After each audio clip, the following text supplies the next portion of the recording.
Hello, BookTube. I'm going to beg your indulgence for yet more romantic interludes.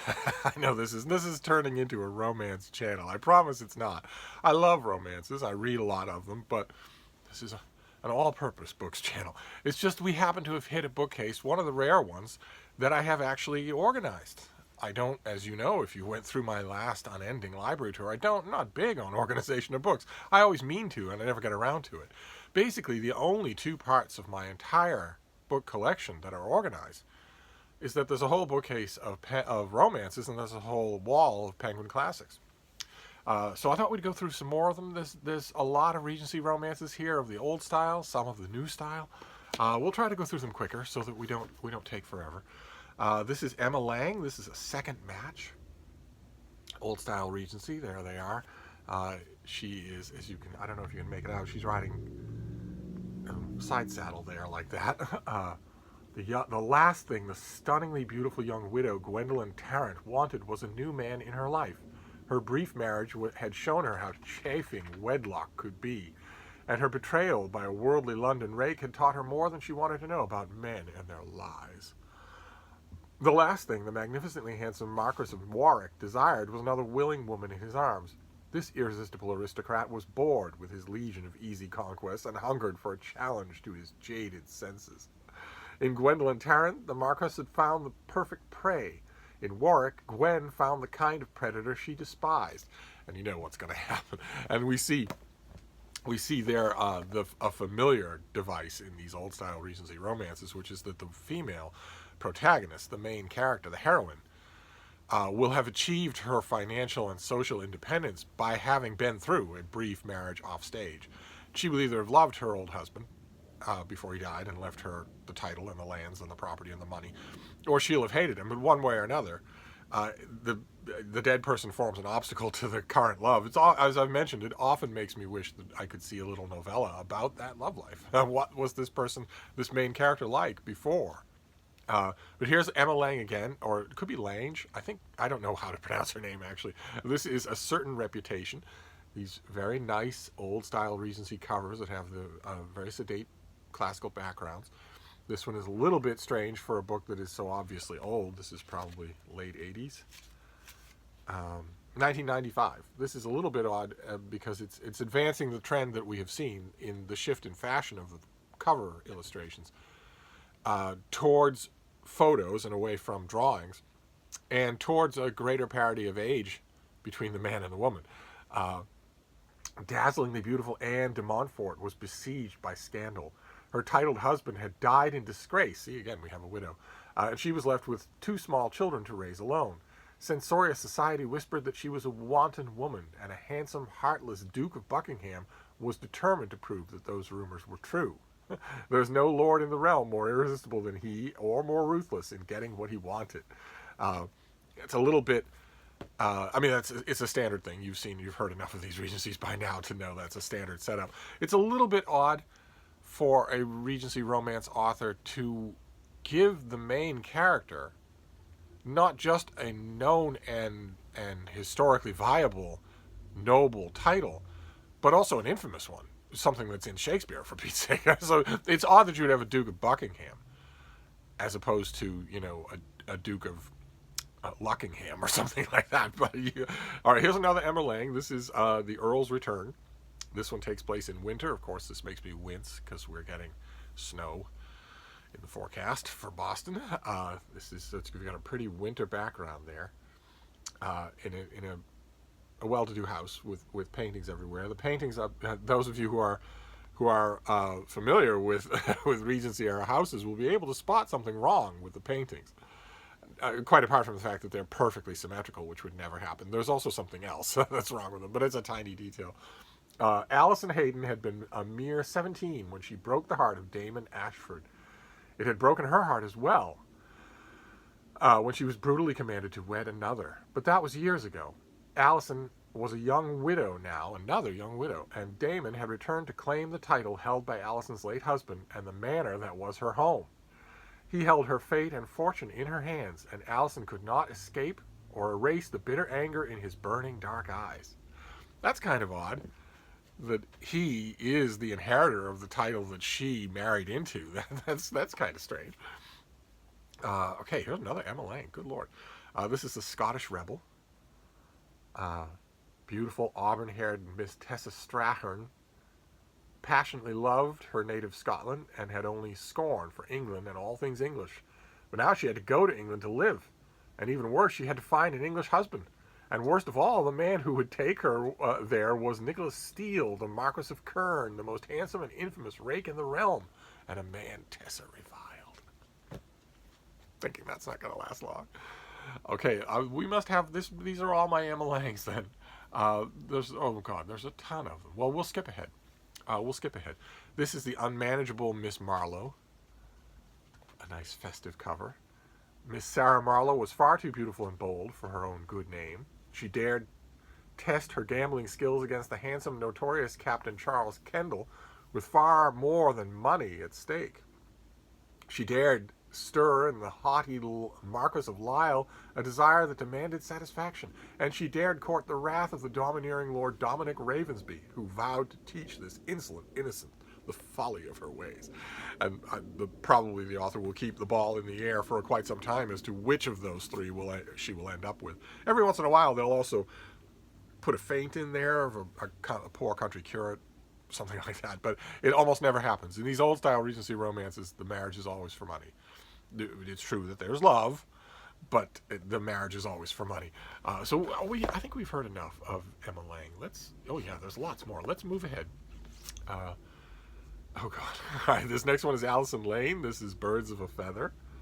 Oh, my God. There's a little terrier in the picture. And they are much closer in age.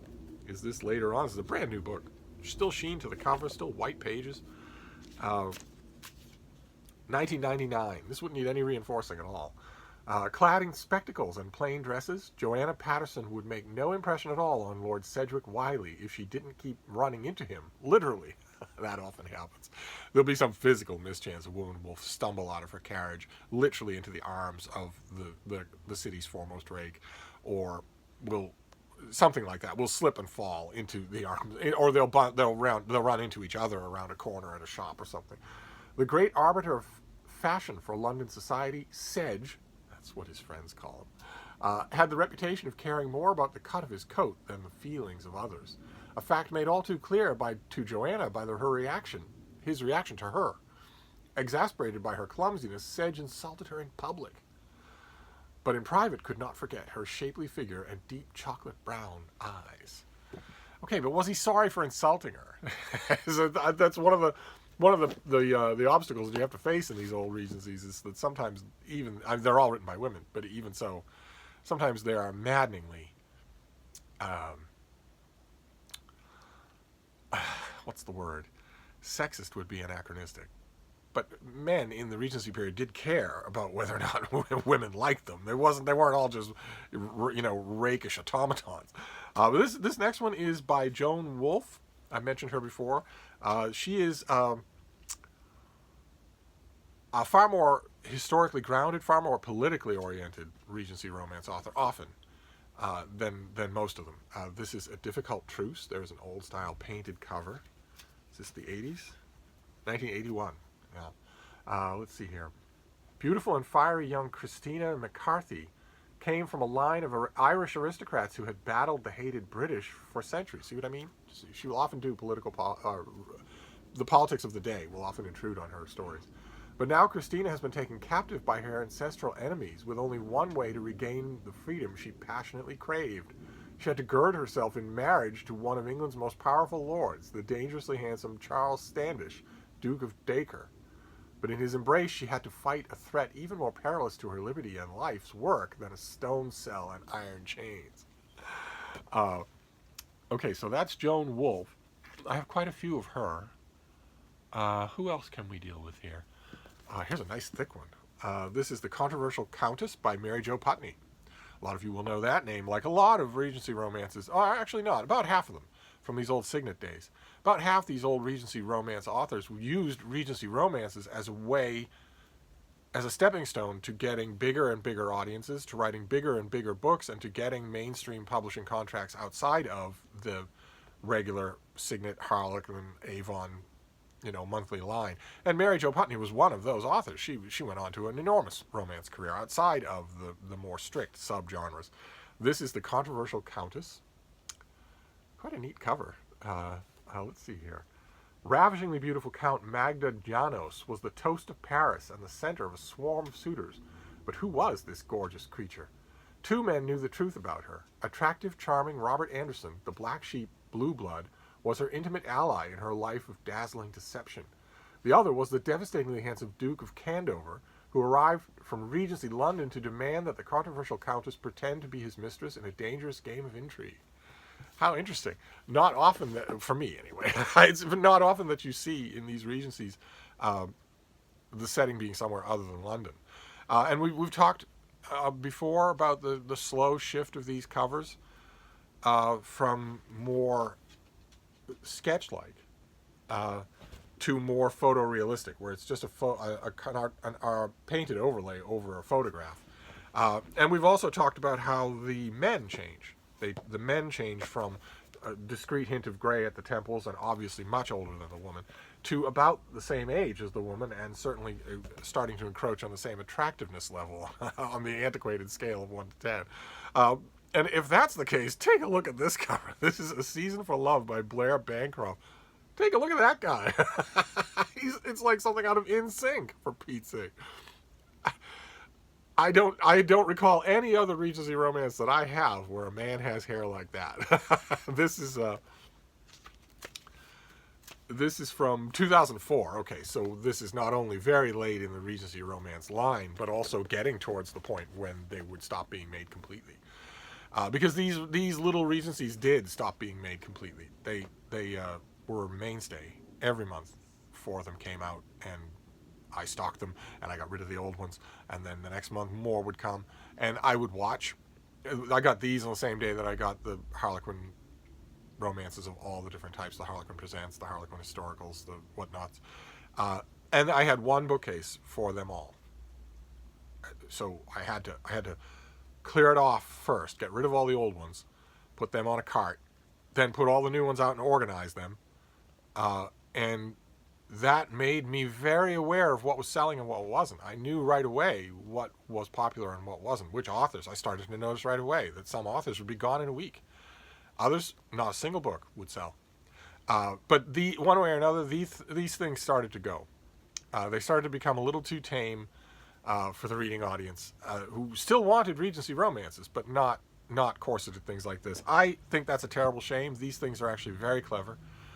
Very smart. I think we will slowly bid goodbye to them, but I like them a lot. I think they're very clever, and they were replaced by Regency romances, but of a very different kind, far more suggestive, far more explicit, far longer.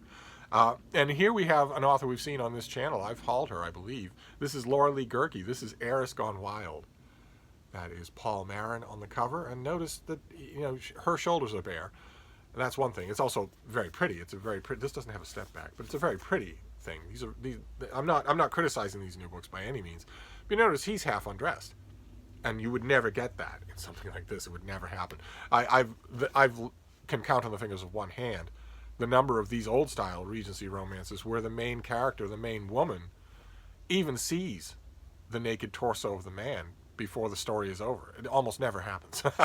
It was always viewed that their connection was happening on some other plane.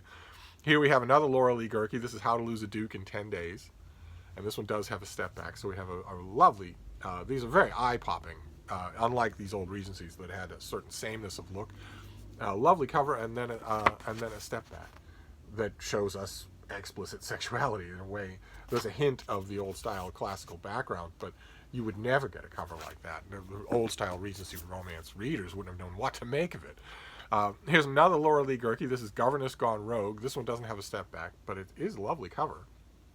Just objectively speaking, it's just a lovely done. I'm not criticizing these new Regencies. They are wonderful. Their authors are wonderful. If you ever get a chance to go to a romance novelist convention, oh my, go, because these ladies are so wonderful to meet and to talk to. A slight word of advice: when the day's convention going is over, if they decide they're going out for drinkies, don't accompany them. Don't try to keep pace with them. These people blow off steam in a very dedicated way. Unless you're a Klingon, I would suggest just ceding the field. Then we have, okay, this is When the Marquess Was Mine. This is by Carolyn Linden, and this is not just, it's eye-catching, yes, it's very colorful, but it's not even suggestive, it's just explicit. They're actually in bed. So you see that, one of the things that the whole of these old style books was building towards, the narrative the whole time was building towards marriage level intimacy, naked intimacy. But we never saw it. The narrative never got there. Instead, it stopped when the two people realized they loved each other. And this was all in the future. We never saw it. And in these books, we often get there before the 30-page mark. Okay, all right. This is something that I've talked about. This is a Harlequin historical. We saw one example of these earlier. God knows where it is. But we saw an older version of the Harlequin historicals. Harlequin still does these. As far as I know, they do 4 a month. It could be more than that, but as far as I know, it's 4 a month, and they vary all over time periods. You've got the Vikings and Scottish Highlanders and the Regency period and the ancient world. And this one is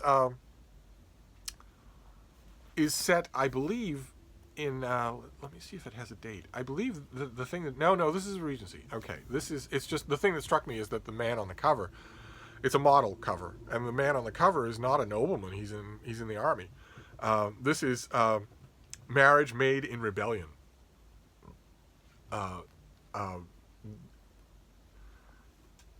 Let's see here. He prayed this night would never stop. Here in Spain, with Alejandra in his arms, severely wounded Captain Lucian Howard, Earl of Ross, had a boat waiting to take him home.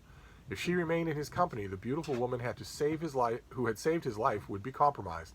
The harsh light of dawn would send each of them in different ways. Lucian thought of his family and his ancient crumbling estate. He couldn't stay in war-torn Spain, yet neither could he stop his arms from tightening about Alejandra as he breathed her in. And then we'll do one more. We'll do one more for this epic shelf tour, but we're going to do a few more romances. I'm not sated yet, but I will try to leave the old style Regencies behind. There are hundreds of them that we haven't touched yet, and that sort of defeats the purpose. So I want to show you some more current romances, and then we'll wrap things up. So this last one on this shelf is Lorraine Heath. She's fantastic. This is The Scoundrel in Her Bed, and once again, she is basically naked, and so is he. So you have a very clear idea of what does and doesn't happen in these modern Regencies. I like them both, but I'm gonna wrap this up for now. So that was another blast of romance to get you through your week. We'll do a few more. Probably we'll spend the rest of this week until the weekend on romances, just to finish out this whole bookcase, and then we'll be done with my library tour. So I'm going to wrap this up, but I will see you soon. Thank you, BookTube.